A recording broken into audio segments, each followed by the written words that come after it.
Sudan no pormawai sujak hasukuriwa kotomayango kubangma thwngborok tongo. Aborokni bisingo noren bo khoroksa hingke faide chwng tini noren bomo hai borok chwng a borokno twi kisa salai ano. Kothoma suijakmani bisingtwi sawai mano noren mwtai tongor kamini cherai jorani simi no belai ke tangkurung tei uansuk kurung. Noren khoroksa kwrwi nukhungni bwsa wngwi belai khashinai buihai kubang rang ree nangjakya. Kanui chumui swngcharni borokrok bai baksa mwchang riwi tongwi mankhe no wngjago. Bini uansukmung belai kuthuk tei kotor. Bo uansukgo thwinangni bagwi chong hai siklarok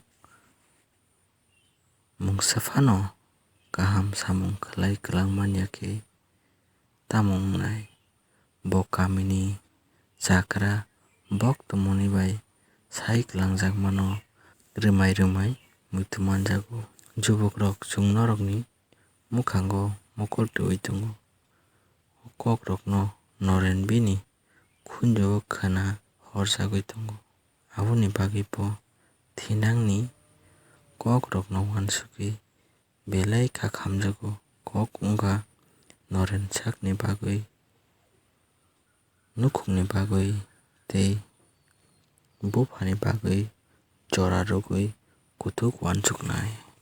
Kothoma no chiriwi naikhe nugo noren khoroksa chwrai phano belai khasijak tei tongmung chamung kahamni bagwi borokrok bai borom rwjago. Kothomayongo buini tongborokno nai naikhe noren chwrai phano belai khasinai tei thwinang no twiwi uansuknai borok.